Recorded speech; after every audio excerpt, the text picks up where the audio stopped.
I'm just going to roll with this again because I just like talking to the camera. Don't edit these videos, but don't care. Right, so what we're going to talk about today is what you can do between your working sets instead of playing on your phone. If I see you playing on your phone between working sets, I get a little bit head fried because when I want to go there with a client, it's like, how many sets you got? And they go like 3 more sets, be it they're on their phone for 2-3 minutes. That is an absolute flipping ball ache. So, things that you can do between sets. First of all, if you're in the leg press, get out of there.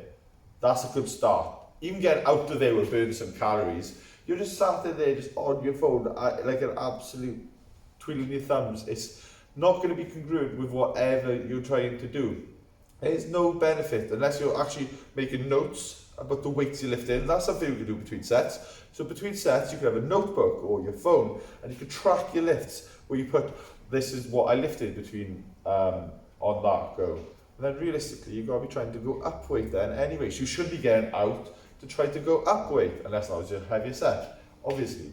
And then from there, another thing we can do is we can kind of do like tempo ab work or something that is not going to affect the working muscles. So say if you're doing a bench press, and yeah, you weren't blowing out your absolute arse, you can do a little bit more other exercises.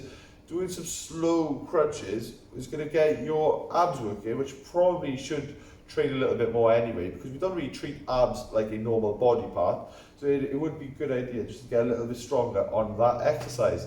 Another thing you can do is a bit of mobility work. So you've done a bit of exercise, you've done a bit of upper body, stretch your hamstrings.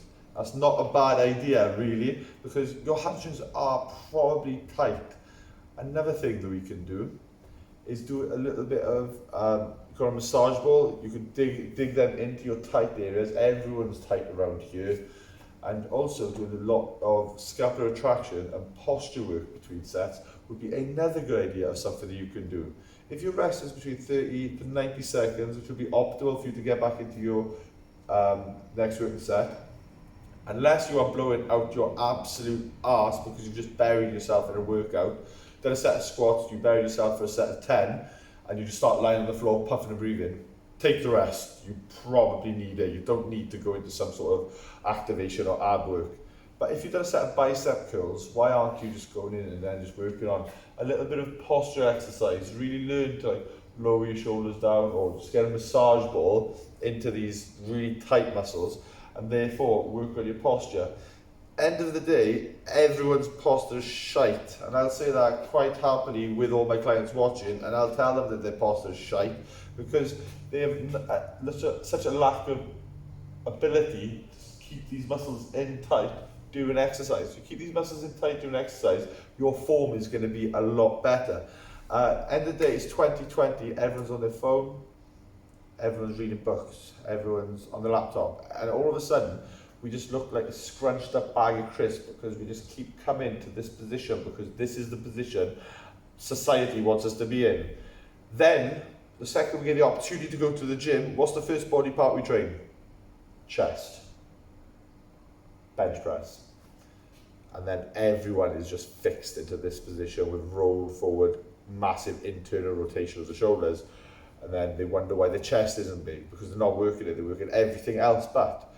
Where if you did a little bit of activation work, strengthened up these back muscles between your sets, all of a sudden you start training your chest, you train your chest properly, your chest looks good. So do less chest to get a big chest. Fantastic. Mind blown. Anyway, so just between working sets, I would really focus on a bit of activation work, a little bit of core work, a little bit of opposite body parts supersetting, or just generally take the rest if you do need it, but a lot of you do not need it that much. Killing multiple birds with multiple stones all over the place. How?